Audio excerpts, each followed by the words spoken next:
चाकात आहे पुढच्या.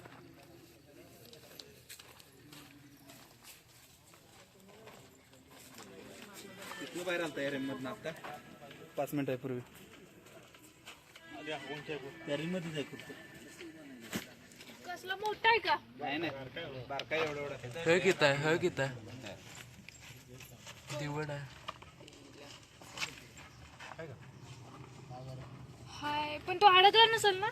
नाही अडकत. गाडी हलवलीच नाही. एक वायरची पिशवी आहे का द्या.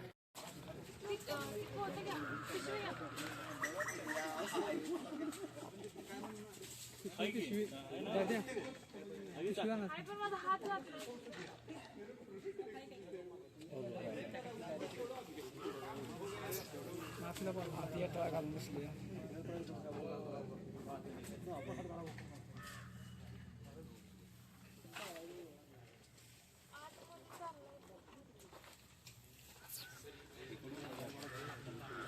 स्टेअरिंग पूर्ण फिरवला काय?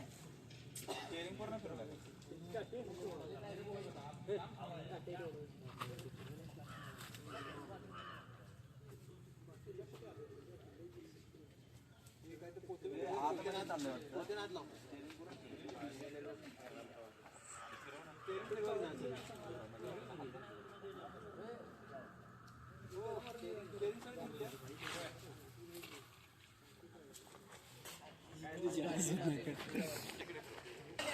ओ गाडी मागे घ्या पटकन.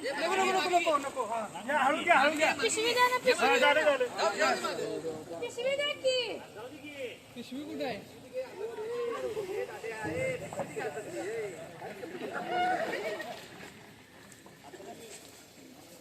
हे दुसऱ्या गाडी जाईल.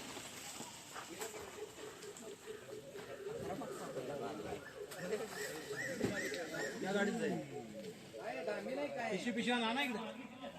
आणा की लवकर. होय आम्ही नाही काय हिरो आहे हिरो.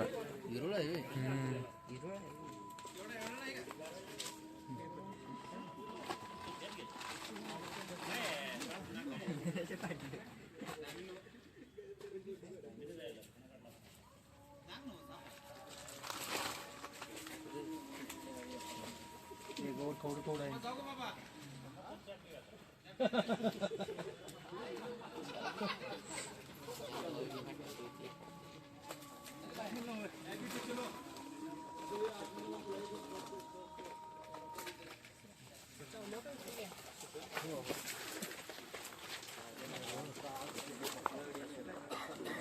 हा विहिरीत असतो ना, विहिरीत विरुळा तो साप आहे का? नाही फक्त चावतोय हा जास्त. नशीब गाडीत गेला असता तर सापडलाच नसतं. खाली येऊन बसला. आणि हा विरुळा साप आहे. गाडी पार्क केलेली तेव्हा बाहेरून येऊन तो चाकामध्ये बसलेला.